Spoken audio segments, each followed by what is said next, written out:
9 women's sneakers that died and nobody told you. There is a graveyard in women's footwear, and most of you were never told it exists. These are the 9 sneakers and brands you actually wore, the ones that earned real loyalty from millions of women across decades. And every single one of them quietly died, while the name kept showing up on store shelves as if nothing changed.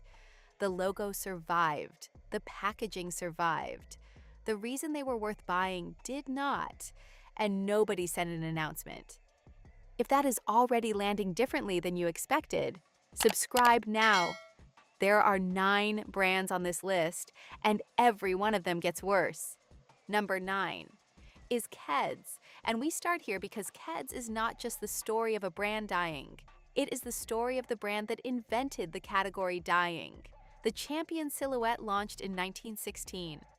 Canvas upper, rubber sole, designed specifically for women at a time when no major company was designing anything specifically for women. For most of the 20th century, if you were a woman who owned a pair of sneakers, there was a reasonable chance they were Keds. At their commercial peak in the early 2000s, Taylor Swift was their ambassador, proof the brand still had genuine cultural pull. Then, Wolverine Worldwide, the parent company, did what corporate owners do to heritage brands. They chased younger demographics with constant redesigns, opened factory outlet channels that eroded perceived value, and cut material costs while holding retail prices. By 2021, Keds' revenue had fallen to $71 million. Wolverine sold the brand to Sequential Brands Group. Sequential Brands is not a fashion company. It is an intellectual property licensing firm. It acquires brand names the way people acquire storage units. For whatever remains inside, the Keds website still exists. The brand that invented women's sneakers in America does not. Number 8. LA Gear was the fastest growing footwear brand in American history, and it was built specifically for women. In their first full year of commercial sales, they did $11 million in revenue. By 1990, they were at $900 million. That kind of growth does not happen without a genuine product market fit. And in the late 1980s, LA Gear understood something that Nike and Reebok were ignoring. Women wanted bright colors, fashion-forward design, and genuine comfort, and nobody was delivering all 3 at once. Karl Lagerfeld collaborated with them. Michael Jackson appeared in their commercials at a time when that association was the most powerful marketing tool on earth. Then the founder chased fashion so aggressively that when fitness tastes shifted, the brand had zero performance credibility to fall back on, because they had never built any. By 1995, they were signing Walmart distribution deals just to stay on shelves. In 1998, Chapter 11, bankruptcy. The founder had already left in 1992 because he could see the collapse before the rest of the market could. The company he started afterward is now the second largest footwear brand in the United States by revenue. It is called Skechers. LA Gear is a ghost. Number 7. The Reebok that millions of women built a relationship with was not the basketball brand. It was the aerobics brand. The Freestyle, launched in 1982, was the first athletic shoe designed by women for women, engineered for the specific movement demands of the aerobics studio, not scaled down from a men's last. By 1987, Reebok was the #1 sneaker brand in the world, and the women who wore the Freestyle were a primary driver of that position.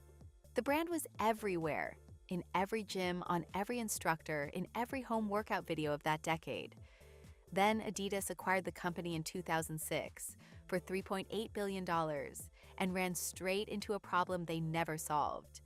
You cannot have 2 brands competing for the same shelf space, the same athlete, the same consumer. So they systematically reduced Reebok, stripped the NFL deal, walked back from women's performance as a strategic priority, repositioned the brand as a boutique fitness label. By the time Adidas sold Reebok in 2021, revenue had dropped from $3.77 billion to $1.61 billion. They sold for $2.5 billion. They paid $3.8 billion. The Freestyle still sells as a retro piece. That is the difference between a living brand and a museum exhibit. Number 6.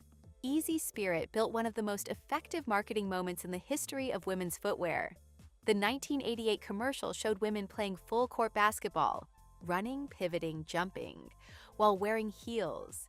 And the tagline was, "Looks like a pump, feels like a sneaker." That campaign worked because it named a real problem. Shoes that were either professional-looking or comfortable, rarely both. Easy Spirit was the answer. The brand grew steadily through the late 1980s and 1990s, earning loyalty from working women who needed something that held up from desk to commute. Then the ownership carousel started. U.S. Shoe Corporation sold the brand to Nine West Group. Nine West Group filed for Chapter 11 bankruptcy in 2018 under $1.58 billion in debt. Easy Spirit was acquired by Authentic Brands Group, not a shoe company, an intellectual property licensing firm. What Authentic Brands does is license the name to manufacturers, collect a royalty, and move on. The design knowledge, the fit expertise, the product DNA that understood how women's feet actually worked, none of that transfers in a licensing agreement. The problem Easy Spirit identified in 1988 still exists. The brand that solved it does not. Number 5. At its peak, Nine West was doing $1.7 billion in annual revenue. That number is not a rounding error. That is a dominant brand. The accessible fashion footwear standard for professional American women across 2 full decades. Founded in 1978 by the early 1990s, Nine West was in every major department store in the country. The aesthetic was consistent and precise, something that looked expensive at a price that did not require a specific income bracket to access. The brand knew exactly who its customer was. Then Sycamore Partners, a private equity firm, acquired the parent company in 2014. Private equity firms do not buy brands to build them. They buy them to extract existing value. Overhead gets cut. Wholesale relationships get renegotiated. Brand investment drops. Retail presence contracts. By 2018, Nine West Group filed Chapter 11 bankruptcy under $1.58 billion in debt. Authentic Brands Group acquired the intellectual property. The operating company, the design team, the institutional memory of what a Nine West customer actually wanted, gone. What appears under the Nine West name today is a licensed product manufactured to style guidelines approved by people who have never fitted a shoe to a Nine West customer. From $1.7 billion in revenue to a licensing shell in less than a decade. That is not a decline. That is an execution. Number 4. Aerosoles built their entire identity around one proposition. A women's shoe could be genuinely comfortable without looking like a medical device.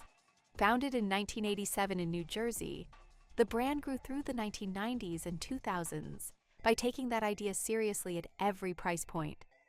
At their peak, they operated over 100 retail stores. The customer relationship was real. Women who found aerosoles kept coming back. That depth of repeat loyalty is the hardest metric to build in footwear, and aerosoles had earned it. Chapter 11 in 2017. The filing listed $55 million in liabilities against $38 million in assets. They closed the majority of their physical locations and repositioned as a wholesale and online operation. Leadership called it a restructuring. What actually happened is a brand built on in-store fit experience, eliminating the stores that made the experience possible. An aerosol shoe ordered online from a size chart is not the same product the brand was built around. The retail stores were not overhead. They were the delivery mechanism. The fitting, the feel, the specific expertise that matched women to shoes that actually worked for their feet. Closing them did not save the brand. It removed the element that made the brand matter. Aerosoles still has a website. The version your feet remember is not what they are selling. Number 3 is different from everything else on this list because what died here was not a brand. It was an entire product category, and the Federal Trade Commission killed it. Skechers Shape-Ups launched in 2009 with a specific claim that went on every piece of packaging, every commercial, every hang tag. Wearing these shoes would tone your glutes, strengthen your core, and improve your posture simply by walking. Skechers ran Super Bowl commercials for shape-ups. They had celebrity endorsements. They moved $145 million worth of toning shoes in the United States in 2010 alone. Then, in 2012, the FTC announced a $40 million settlement with Skechers for deceptive advertising. $40 million paid directly to consumers who had purchased toning shoes based on claims Skechers could not support with a single piece of credible scientific evidence. Not claims they overstated. Claims that had no scientific basis at all. The entire toning shoe category, which had pulled hundreds of millions in revenue across multiple brands including Reebok, collapsed within months. Shape-ups vanished from shelves. If you owned a pair and felt like something was happening, that was the additional walking, not the shoe. $145 million in annual sales built entirely on a claim that was never true. Number 2. Rika was founded in 1987 on an idea so straightforward it is almost painful that no major brand had acted on it first. Women's feet are not anatomically smaller versions of men's feet, and women's athletic shoes should not be built by scaling down a men's last. Rika engineered their footwear from female biomechanical data. Wider toe boxes, narrower heels, cushioning calibrated to the specific impact patterns of women in motion. The women who found them kept them. That depth of loyalty is the hardest thing to build in footwear, and Rika built it entirely on product quality. Then the ownership changes began. Rika sold to Avia in 2003, to American Recreation Products in 2008, to Sequential Brands in 2014. Sequential Brands filed Chapter 11 in 2021. Authentic Brands Group, the same firm now holding Easy Spirit, Nine West, and Keds, acquired Rika's intellectual property out of bankruptcy. 4 ownership changes in 18 years for a brand that survived entirely on the precision of its fit data. Every transition costs something that cannot be transferred in a contract.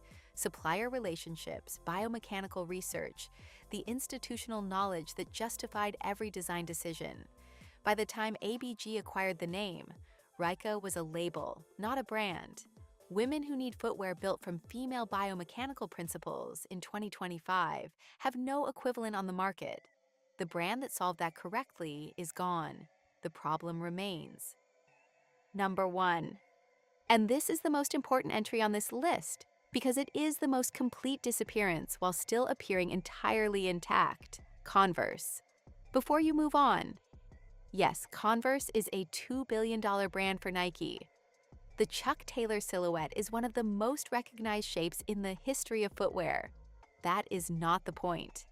The original Chuck Taylor All-Star was a performance basketball shoe. Women's physical education teachers wore them. Female athletes wore them. The flat sole, the ankle reinforcement, the canvas construction. Those were engineering decisions made for athletic function, not aesthetic ones. Nike acquired Converse in 2003 for $305 million. Nike does not need Converse to compete in athletic performance. They have $50 billion in annual revenue for that. What Nike needed was a brand occupying a completely different psychological shelf in the consumer's mind. Heritage, art, culture, the anti-performance aesthetic. So that is what Converse became, and the shoe stayed exactly the same on the outside. Zero arch support, a 5mm flat rubber sole that multiple podiatrists have specifically identified as a contributor to plantar fasciitis, joint stress, and metatarsal pain, particularly for women over 40 who wear them with any regularity. Nike is not designing the Chuck Taylor to support your feet. They are designing it to look the way it always looked, because the look is the entire product now. The athletic rationale is gone. The performance heritage is gone. What is left is a fashion object being sold with 70 years of athletic credibility it no longer earns. That is not a fall from grace. That is a perfect disguise. Drop in the comments which of these hit closest to home, and if your feet have already moved on to something better, share that too.